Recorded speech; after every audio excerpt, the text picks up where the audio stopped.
Hello दोस्तों, स्वागत है आप सभी का हमारे यूट्यूब चैनल मैथ्स वाला में।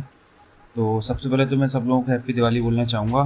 एंड आज की जो हमारी वीडियो है वो पॉलिनोमियल का आप सेकंड पार्ट कह लीजिए या पॉलिनोमियल्स के आगे जो भी हमें समझना है वो कह लीजिए। ठीक है। तो पिछली बार थोड़ा बहुत मैंने आपको बता दिया था, लाइक 6, 7, 8 के स्टैंडर्ड को थोड़ा बहुत टच कर रहे थे हम, 9, 10 को टच कर रहे थे। ठीक है। आज टोटली थोड़ा हम 10th वाले लेवल पे ही आगे बढ़ेंगे, बिकॉज आप लोगों को पता है बोर्ड एग्ज़ाम भी आने वाले हैं। एंड बच्चों को थोड़ा बहुत जो भी इश्यूज़ हैं वो भी क्लियर हो जाएंगे। एंड मैं अपने हैंड से कोशिश करूँगा जो भी मैं उनको बताऊँ वो उनकी एग्ज़ाम में हेल्प ज़रूर करूँ। ठीक है। तो सबसे पहले पॉलिनोमियल में मैं आपको बता देता हूँ कांस्टेंट क्या होते हैं। Actually most of the reasons में बच्चे बड़ा कंफ्यूज हैं। कांस्टेंट क्या है, वेरिएबल क्या है, कैसे फाइंड करेंगे। अब ये तो इतने छोटे छोटे क्वेश्चंस होते हैं जिनमें बच्चे इजीली मार्क्स गेन कर सकते हैं, बट फिर भी पता नहीं क्यों कंफ्यूज रहते हैं, नहीं समझ आता। चलिए तो आगे कांस्टेंट की डेफिनेशन से हम इसको क्लियर करते हैं। तो कांस्टेंट की डेफिनेशन जैसा कि मैंने आपको दी हुई है बताती है, a symbol having a fixed numerical value is called a constant. यानी कि एक ऐसा सिंबल जिसकी फिक्स न्यूमेरिकल वैल्यू हो कांस्टेंट कहलाता है। ठीक है। अब कांस्टेंट के भी अपने अलग अलग पार्ट्स होते हैं, तो वो हम आगे डिटेल में पढ़ेंगे। ठीक है। अब उसके बाद हम बात करते हैं वेरिएबल्स क्या है। बड़ी कंफ्यूजन है वेरिएबल्स को लेके भी। तो अ सिंबल विच में be assign different numerical values is known as variables. ठीक है। ऐसे सिंबल्स जो अलग अलग न्यूमेरिकल वैल्यूज को असाइन करते हैं वेरिएबल्स कहलाते हैं। ठीक है। जैसे कि आपने देखा होगा, जैसे एक्स वाई जेड हुआ, ए बी सी हुआ, ये सब हमारा क्या होते हैं, वेरिएबल्स में आ जाते हैं। आगे डिटेल में हम जब एग्जांपल्स करेंगे तो मैं आप लोगों को फाइंड आउट करके दिखाऊंगा। अभी हम केवल डेफिनेशन समझने की कोशिश करते हैं। ठीक है।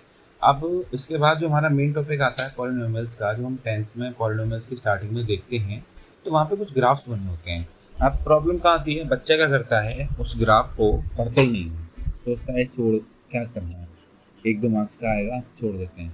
बट आप लोगों को एक चीज़ पता है ना, बोर्ड एग्जाम के लिए एक एक मार्क्स हमारे लिए इंपॉर्टेंट होता है। एंड सेकेंड चीज़, या तो ये समझो टीचर जब उनको पढ़ाते हैं तो पता नहीं क्यों ऐसा वो माइंड करवा देते हैं, अरे छोड़ो इसको, क्या करोगे करके, क्या रखा है इसमें। बट अगर कोई चीज़ सिलेबस में है और अगर वो एग्ज़ाम में आई भी हुई है तो ऑब्वियस सी बात है उसका कहीं ना कहीं कोई ना कोई इंपॉर्टेंस रहता है। ठीक है। तो मैं अपने एंड से ट्राई करूँगा समझाने के लिए। अब कोशिश भी करूँगा कि आप लोगों को समझ में आए, एंड उसके बाद आप उसकी प्रैक्टिस करके भी देखें और आगे एग्जांपल्स देखें। मैं आपको और बताऊँगा किस तरीके से इसको करना होता है। चलिए, तो ग्राफ ऑफ द पॉलिनोमियल्स में देखें तो हमारे 3 टाइप के ग्राफ बनते हैं। एक बनता है लीनियर का, एक बनता है क्वाड्रेटिक का, एक बनता है क्यूबिक का। ठीक है। तो लीनियर इक्वेशन सबसे पहले हमें पता होना चाहिए what is linear equation. Linear equation just like, जैसे आपने कोई भी इक्वेशन ले ली, 4x + 6y = 5। यहाँ पे आपने 5 को उधर लेके आ गया तो हो गया 4x + 6y - 5 = 0। जैसा कि पहले एग्जांपल्स या पहले वाली वीडियो में मैंने आपको बताया भी हुआ था। तो इसका जब भी ग्राफ बनेगा तो just like a straight line बनेगा। ठीक है ना, जैसा कि मैंने आपको डायग्राम में शो कराया हुआ है। सेकंड चीज़ आती है क्वाड्रेटिक। क्वाड्रेटिक इक्वेशन क्या है, जो ax² + bx + c = 0 की फॉर्मेट को कंप्लीट करती है। ठीक है। तो इस इक्वेशन की जब भी आपका ग्राफ बनेगा तो देखिए मैंने आपको बनाया हुआ हल्का सा कर्वी शेप आपका ले लेता है वो। ठीक है। इसके बिहाफ पे एक शॉर्ट भी बनाया हुआ था मैंने ग्राफ को लेके, वहाँ पे भी एज अ हिंट मैंने समझाया हुआ था, तो आप लोग चाहो तो वहाँ से भी इस चीज़ को थोड़ा बहुत समझ सकते हो एज अ हिंट। ठीक है। उसके बाद आता है हमारा क्यूबिक। क्यूबिक हमारी जो पॉलिनोमियल या इक्वेशन हमारी जो रहती है उसमें हमारे 3 टर्म हो जाते हैं क्यूब की वजह से। तो ये जो क्यूबिक पॉलिनोमियल की जो हमारा जो ग्राफ बनता है उसका मैंने आपको डायग्राम बनाया हुआ है, किस तरीके से ये हमारा जाता है। इसको हम ऐसे इक्वेशंस में इम्प्लीमेंट करके देखेंगे, ये हमारा आगे का काम है। फिलहाल हमारा ये 3 चीज़ें समझना है कि लीनियर का इस तरीके से होगा, क्वाड्रेटिक का ऐसे होगा और क्यूबिक का इस तरीके से होगा। क्लियर। अब जो ये जो चीज़ है हमारी, ये हमारी फर्स्ट एक्सरसाइज होती है पॉलिनोमियल की, ये वहाँ पे कंप्लीट हो जाती है।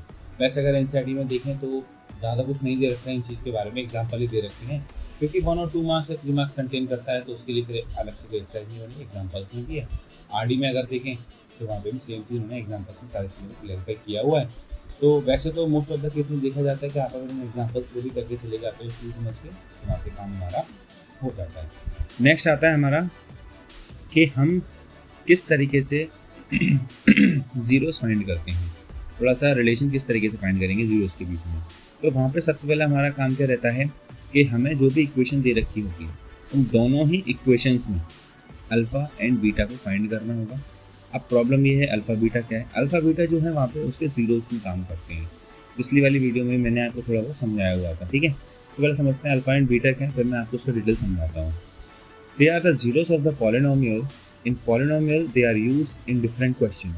दे have some formulas like alpha plus beta is equals to minus b upon a and alpha into beta is equals to c upon a, जहाँ पे a b c हमारे क्या रहते हैं, कोफिशिएंट रहते हैं पॉलिनोमियल्स के। They are also known as the roots of the equation, ठीक है।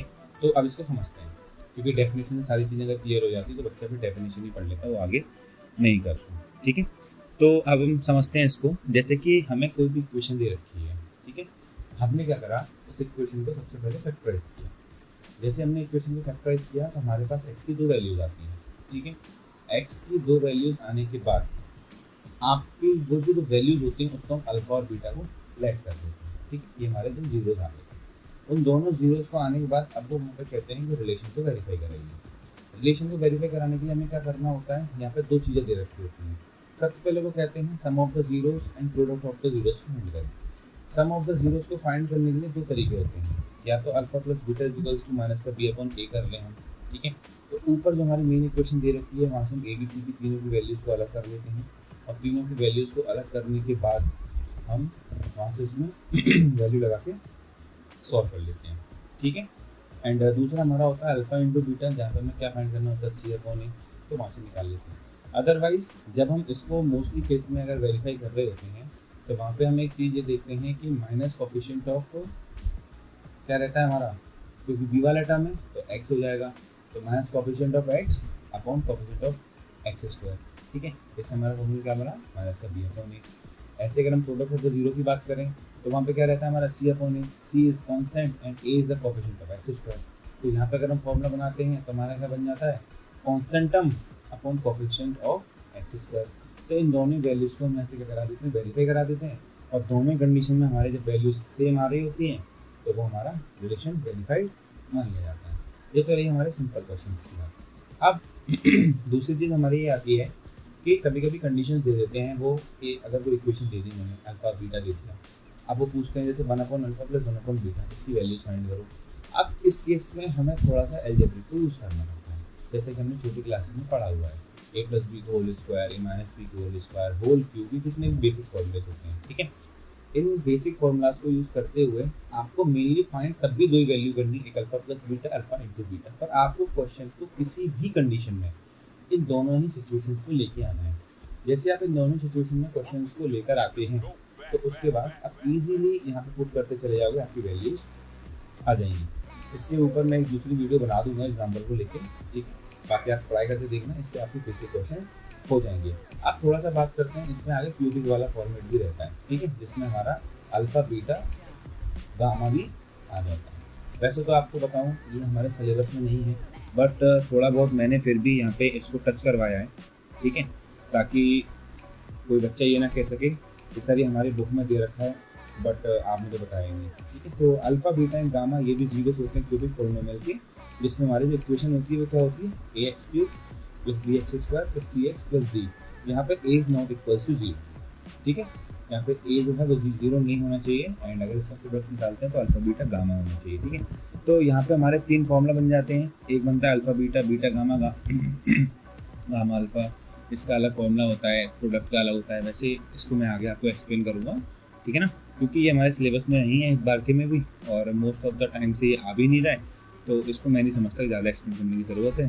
तो इसलिए पॉलिनोमियल वाले चैप्टर में केवल आपको alpha plus beta, alpha into beta find करना आना चाहिए, वैल्यूज़ को पुट करना आना चाहिए, एंड सबसे मेन चीज़ जो इसमें रह गई वो और सुन लीजिए आप। कभी कभी क्या होता है, अल्फा और बीटा की तो वैल्यू दे रखी होती है, वो आपसे कहते हैं इक्वेशन को फॉर्म करिए, ठीक है। तो उस इक्वेशन को फॉर्म करने के लिए एक फॉर्मूला होता है, वो आप कहीं पे नोट कर लीजिएगा, एक्स स्क्वायर माइनस ब्रैकेट में sum of the zeros bracket close into x plus product of the zeros. यानी कि कभी कभी शॉर्ट फॉर्म में भी इसको लिख दिया जाता है, x square minus alpha plus beta into x plus alpha beta. यहाँ पे क्या करना होता है, अल्फा प्लस बीटा की आपकी जो वैल्यूज आती है आपको वो वैल्यू पुट करनी होती है,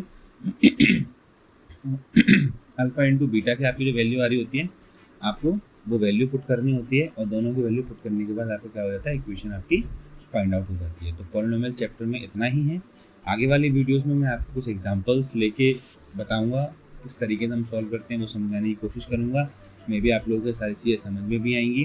ठीक है, तो हमें जो पॉलिनोमियल वाले चैप्टर में ज़्यादा कुछ डिटेल में करने की नीड नहीं है इस बार बोर्ड के लिए, केवल इतने ही बेसिक चीज़ों का आप कंप्लीट करिए। ठीक है, ओके।